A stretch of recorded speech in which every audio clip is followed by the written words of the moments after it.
महाराष्ट्रातले सुप्रसिद्ध कवी, त्यांच्या कवितेतल्या काही ओळी हे नेहमी म्हणायचे. मधुमागशी माझ्या सख्या परी नेत्र लागले पहिलं तरी, म्हणजे 58-60 झाला की पहिली तरी नेत्र लागले असं म्हणायचं. आता गणपतराव 80च्या पुढे गेले, मी 70च्या पुढे गेलो, तर अजूनही सकाळी पुण्यावरून मोठ्यांनी सांगोलीला येऊ शकतो, उद्या दिवसभर नाशिकला तुमच्या सांगलीला जाऊन दुसऱ्या दिवशी सकाळी तिथनं नाशिकला जाणार आहे.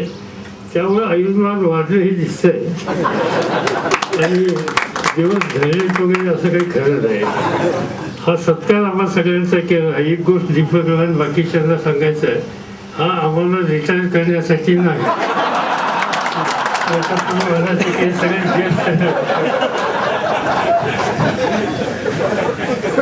या वेळेला राज्यामध्ये आपण या सवन ज्येष्ठांचा सन्मान करतोय. त्याचं मुख्य कारण हे आहे की याचा फार मोठा वर्ग अनुभवी आहे. कुठल्या क्षेत्रामध्ये काम करत होता, कोणी नोकरीमध्ये असेल, कोणी शेतीच्या क्षेत्रात असेल, कोणी उद्योगाच्या क्षेत्रामध्ये असेल. तर या जाणकार अनुभवी लोकांचा अनुभव, त्यांचा सल्ला समाजातल्या बाकीच्या कामाच्यासाठी आपण घेऊ शकलो, त्याचा उपयोग समाजातल्या विकासाच्या कामासाठी चांगला होऊ शकेल. खूप लोक निवृत्त झालेले असतात, रिटायर झाल्याच्या नंतर घरी बसलं हे घरच्यांनाही ठीक नसतं. त्याच्यापेक्षा काही ना काहीतरी कामासाठी आपण त्याचा उपयोग करून घेतला. तो काही मी असं म्हणत 8 तास 12 तास काम करा, तास 2 तास 3 तास, ज्या व्यक्तीला ज्या क्षेत्रातलं समजतं आणि त्या क्षेत्रातल्या अडचणी समाजाच्या असतात, त्या अडचणी सोडवण्यासाठी त्यांचा सल्ला घेऊन पुढची पावलं टाकायची भूमिका घेतली, तर माझी खात्री आहे की समाजाला या देशाच्या 12% लोकसंख्येचा सुद्धा उपयोग होईल. शेवटी देशाची लोकसंख्या स्वस्त बसून देश कधी पुढे जात नाही आणि म्हणून लोकसंख्या सगळे वर्ग हे सतत कामात राहिले पाहिजेत. ते काम समाजाच्या उपयोगी पडलं पाहिजे, ही भूमिका त्याच्या पाठीमागची आहे.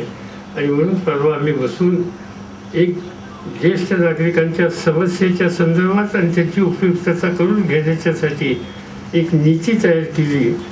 ती आता केंद्र सरकार आणि राज्य सरकारकडे सादर केली जाईल. महाराष्ट्रामध्ये उपमुख्यमंत्री, अर्थमंत्री याची बैठक घेऊन त्यांच्या प्रश्नाच्या सोडवणुकीच्यासाठी अंदाजपत्रकामध्ये कशा तरतुदी करता येतील याबद्दलचा विचार करता येईल आणि या सवन वर्गाकडं एक प्रकारचं लक्ष देण्याची भूमिका ही त्याच्यामध्ये घेतली जाईल. आणि म्हणून आजचा दिवस, यंदाचा वर्धापन दिन, या ज्येष्ठांचा सन्मान करण्याच्यासाठी करावा हा निर्णय घेतल्यावर मला आनंद आहे. मी आता फलटणला लोकांनी थांबवलं, तिथेही ज्येष्ठ नागरिकांच्या सन्मानाचा कार्यक्रम चालू होता. लोणंदला मला लोकांनी थांबवलं, त्याच्या आधी तिथेही तेच चालू होतं. निरेमध्ये लोकांनी थांबवलं, तिथेही तेच चालू होतं. म्हणजे ठिकठिकाणी हा उपक्रम हातामध्ये घेतलेला, त्याची नोंद ही लोकांनी, कार्यकर्त्यांनी घेतलेली दिसते. याचा मला मनापासूनचा आनंद आहे. पाऊस काळ चांगला पडावा अशा प्रकारची अपेक्षा आहे. जे जाणकार आहेत त्यातले, तज्ज्ञ आहेत हवामानाचे, त्या सगळ्यांचा सल्ला जो आम्हाला मिळत असतो, त्या सल्ल्यानुसार यंदाच्या वर्षी 98% पाऊस पडेल अशा प्रकारचा सल्ला त्यांचा आहे. तो त्यांचा सल्ला खरा ठरवून एवढीच प्रार्थना, यापेक्षा अधिक काय आपल्याला सांगायचं नाही. पण ते दुष्काळ नवीन नाही, पण तरी जास्तीत जास्त लोकांना संकटातून बाहेर काढण्याच्यासाठी काय करता येईल ते करण्याचा प्रयत्न केला. संबंध राज्यामध्ये 10 लाख जनावरं जगवण्याच्या दृष्टीने ठिकठिकाणी जनावरांच्या छावण्या उभ्या केल्या. दर महिन्याला, दर 15 दिवसाला त्याच्यामध्ये भरच पडत होती. आणि मी बघितलं की महाराष्ट्रामध्ये या सवन दुष्काळाच्या काळामध्ये दूध उत्पादन वाढलं. म्हणजे दुष्काळामध्ये कमी होतं, पण दूध उत्पादन वाढलं. आणि त्याचं मुख्य कारण की आपण मंडळींनी आपली जनावरं तिकडे छावणीत पाठवली. कडवा सरकार देतं आहे, हिरवा साधा सरकार देतं आहे, पाण्याची व्यवस्था सरकार देतं आहे, पशुखाद्याची व्यवस्था थोडी बहुत झालेली ती सगळी मिळते आणि आपण दूध घेऊन जात आहे. आणि त्यामुळं असं धंदा काही कुठं आजपर्यंत पाहिला नाही. बाकी सगळं सरकारने करायचं, खेळ आणि दूध आम्ही घेऊन जायचं. आणि एकच आहे की त्यामुळे एक घरची माणूस त्या ठिकाणी छावणीमध्ये राहिलेलं मला ठिकठिकाणी जाणवलं. आता हे वर्ष 6 महिने सतत एका ठिकाणी छावणीत बसून म्हणजे काही साधे उद्योग करत नाहीत. ते आता इथलं पुढच्या काळामध्ये जर पाऊस काळ चांगला पडला तर या सगळ्यातून आपल्याला आपापल्या शेतीच्या कामाला लक्ष द्यायला वेळ मिळेल अशा प्रकारची अपेक्षा आहे. जसं आपण हे केलं तसं एक मोठं अभियान गाळ काढण्याच्या संबंधीचं केलं जुन्या धरणातल्या. आपली गुंतवणूक आणि सहभाग केला आणि काही गावातल्या जुन्या तलावाचा गाळ काढला. त्या कामाला गती आली. आपण सिमेंटची आणि साखळी बंधारे हिची एक मोठी योजना राज्यामध्ये घेतली. काल एका दिवशी काही हजार ठिकाणी याच दृष्टीनं हा प्रामुख्याने विचार केला आणि केंद्र सरकार आणि राज्य सरकार मिळून महाराष्ट्रातल्या या दुष्काळी जिल्ह्यांच्यासाठी एक वेगळा आर्थिक पाठिंबा देऊन काही काम ठराविक वर्षामध्ये करण्याच्या दृष्टीनं पावलं टाकायला सुरुवात केलेली आहे. त्याचा लाभ हा निश्चितपणानं आपल्या सगळ्या भागाला होईल हा विश्वास मला एकाने मला आनंद आहे की आज या ठिकाणी आल्याच्या नंतर संघटनेचा जो कार्यक्रम होता त्याच्यामध्ये सहभागी होता आलं. आणि मी वर्षभर बघितलं की सांगोला तालुक्यामध्ये एवढी मोठी पाण्याची दुष्काळाची अडचण असताना सुद्धा सामुदायिक प्रयत्नातून अधिकाऱ्यांनी घेतलेल्या कष्टातून आणि सरकारच्या नीतीमधून आपण यातनं जवळपास आता बाहेर पडत आलेलो आहे. आणि त्यामुळं माझे 2 शब्द संपवतो.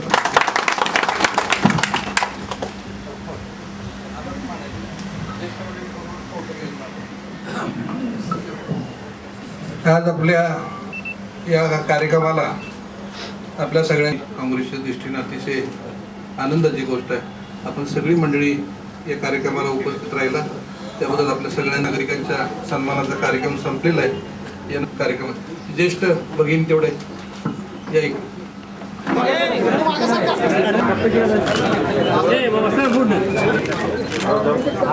पण कसं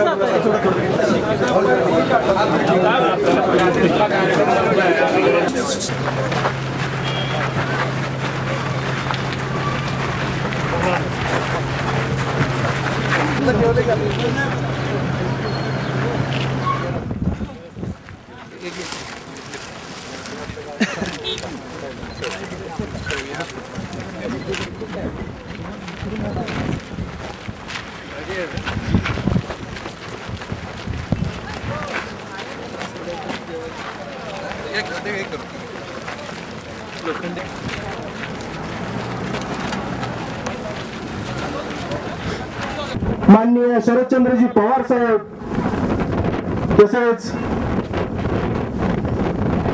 महाराष्ट्र जिल्ह्याचे आमदार तसेच मान्यवर या ठिकाणी श्री दत्त दूध उत्पादक संस्था एलवारी छावणी यांच्या वतीनं हार्दिक स्वागत करतो.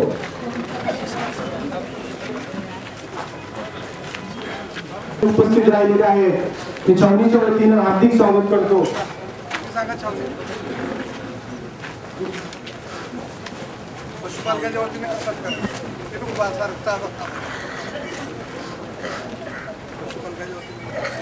या ठिकाणी देशाचे उपस्थित झालेले आहेत त्यांचं पहिल्यांदा मी आमचा सत्कार आमच्या संस्थेचे चेअरमन चंद्रकांत चौगुले यांनी केलेला आहे. त्यांचं टाळ्यांच्या गडगडाट पिंटू काटोळे यांनी करावा अशी मी त्यांना विनंती करतो. त्याला शासनाचे काय बेनिफिट मिळालेले आहे की स्वतः प्रिय खासदार त्या देशाचे कृषी मंत्री आणि आपल्या सगळ्यांचे लाडके नेते आदरणीय पवार साहेब या ठिकाणी उपस्थित असलेले सन्माननीय गणपतरावजी देशमुख साहेब, बबनरावजी दादा शिंदे साहेब, भालके नाना, सन्माननीय रणजितसिंह मोहिते पाटील साहेब, जिल्हा परिषद अध्यक्ष उपाध्यक्ष, सर्व अधिकारी. 3-4 महिने चारा डेपो मी सातत्याने सलग 6-7 महिने बसून चारा छावण्यावर हा सांगोला तालुक्यातला दुष्काळी भागातला शेतकरी या ठिकाणी या परिस्थितीला तोंड देत असताना आता मगाशी सांगितलं की शासनानं अगोदर 80 रुपये जाहीर केले, नंतर थोडी कपात केली, त्याच्यानंतर परत थोडेसे पैसे वाढवले आणि एवढ्या सगळ्या ह्याच्यामध्ये पशुखाद्य जे होतं ते अचानकपणानं कमी झाल्यामुळं थोडीशी जनावरांची अडचण निर्माण झाली होती साहेब. परंतु आपल्या प्रयत्नानं आपण ज्या दुष्काळी भागातल्या जनतेला दिलासा देण्याच्या दृष्टिकोनातून घेतली, पशुपालकांना काहीतरी का होईना सहकारी संस्थांच्या माध्यमातून या दुष्काळी भागातल्या जनावरांना पशुपालकांना मिळावी.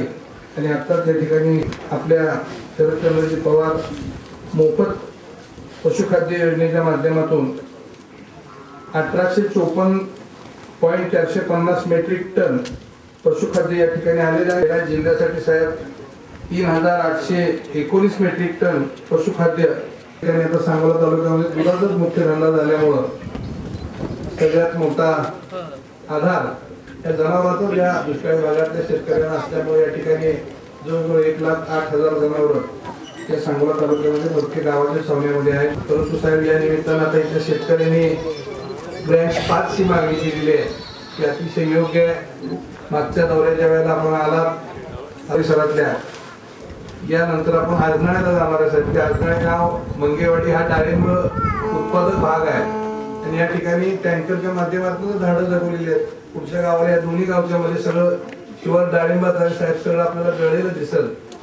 इतका कष्ट करणारा शेतकरी आहे. त्यामुळे ब्रँच 5चं काम या ठिकाणी मेरा उजवा कालव्याच्या बाबतीमध्ये साहेब आपण सांगोला तालुक्यातल्या शेतकऱ्यांना बोलवलं आणि आपण परंतु साहेब सातत्यानं सांगोला तालुक्यावर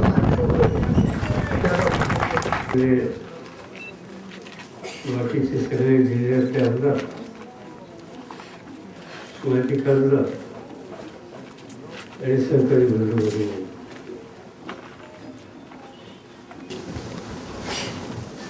त्याचा उल्लेख गणपतरावने केला की हे अंतिम टप्प्यात ही गोष्ट होती.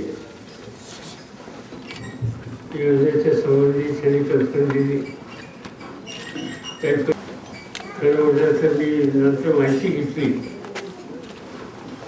त्यावेळेला त्यांच्यासाठी किती पाणी द्यायचं, माळशिरसाठी किती द्यायचं आणि सांगोल्यासाठी किती द्यायची कारवाई केली. तर सरकारची भूमिका अशी आहे, जे पाणी आपण ज्या तालुक्यासाठी दिलं, पंचायतसाठी दिलं, माळशिरसाठी दिलं, त्यातला एक थेंब सुद्धा कमी होता का म्हणायचे पाणी त्या तालुक्याला मिळालंच पाहिजे. पंक्तीला त्यामुळे वरच वाटव्याच्या हातातलं सगळं संपून गेलं आणि तुमची परिस्थिती थोडी गंभीर झाली. आणि म्हणून मी सातारा तर खर्च करण्याचं गत्यंतर आणि सबंध देशातलं दुष्काळ किंवा अतिवृष्टीच्यामुळे शेतीचं नुकसान कुठेही झालं त्याच्यात त्याची काही जनावरं इतर ठिकाणी गेली असती, कदाचित काही खाटी काढण्यात सुद्धा गेली असती. माझा जो येतोय तो काय मला ठीक वाटत नाही. पण बघूया, आपला पाऊस काही खरीपातला एवढ्या लवकर नसतो, आपल्याला थोडा वेळ आहे. पण सध्याच्या अहवालानुसार यंदाच्या वर्षी आपल्या सकट सगळ्या भागामध्ये पाऊस चांगला होतो. आणि ती अवस्था झाली तर आपण या दुष्काळाच्या संकटातून यंदाच्या वर्षी बाहेर येऊ आणि कायम स्वरूपाचे प्रश्न सोडवण्यासाठी जास्तीत जास्त साखळी बंधारे, जुन्या बंधाऱ्यातला गाळ करून पाण्याची साठवण क्षमता वाढवणं, ही सगळी कामं सुरू झालेली आहेत. ती गतीनं आपण योग्य दर्जाची करण्याच्या संबंधीची काळजी घेऊन यातनं मार्ग कसा निघेल या दृष्टीनं पावलं टाकली जातील.